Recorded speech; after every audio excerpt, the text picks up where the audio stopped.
আর আমার হিরোর সাথে কথা হয়েছিল এই ব্যাপারটা নিয়ে যে আসলে এই বাইকটা কেন বন্ধ হয়ে যায়। দুইটা কারণে হিরোর এই এক্সট্রিম 125টা বলে না যে বন্ধ হয়ে যায়, সে বন্ধ হয়ে যায়। এর মধ্যে ফার্স্ট কারণ যেটা, এটার মধ্যে একটু ভালো মানের ফুয়েল লাগে। ভালো মানের ফুয়েল হলে এই বাইকটা বন্ধ হবে না।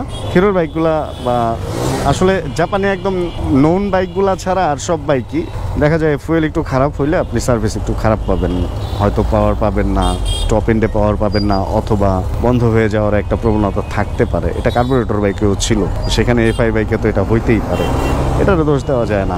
অ্যান্ড সেকেন্ড যে কারণটা আমি যেটা জানতে পারছি যে এই বাইকটার ইসিইউ যখন ফাংশন ম্যাপিং বা ইসিইউকে যখন সেট আপ করা হয়েছে, এটারা এইভাবে বানানো হয়েছিল যে এই বাইকটা ইঞ্জিন ব্রেকে চলবে। মানে রিয়েল বাইকিং যেই ব্যাপারটা, আপনি বাইকিং করতে গেলে যেই নিয়মে আপনাকে চালানো উচিত, আইডিয়াল যে নিয়মটা, সেটার মধ্যে হচ্ছে বারে বারে ক্লাচ করা ওটা নিয়মে পড়ে না। এ ধরনের জ্যামে চালানোর জন্য আসলে ইসিইউ ম্যাপ করা হয় না। অ্যান্ড এইভাবে যখন চালাবেন নর্মালি, মানে ক্লাচ ছেড়েই যখন চালাবেন না ধরে, তখন বন্ধ হবে না। কিন্তু ধরেন আপনি বেশি গিয়ারে চলতেছে, 2 বা 3 গিয়ার বা 4 গিয়ার, অমন অবস্থায় আপনি হাই স্পিডে বারে বারে ক্লাচ ধরতেছেন, কোনো থামার দরকার নাই, ক্লাচ ধরেই রাখতেছেন, নট অনলি শিফটিং, এমনিও ক্লাচ ধরে রাখতেছেন, তো সেই ক্ষেত্রে এই বাইকটা বন্ধ হইতে পারে।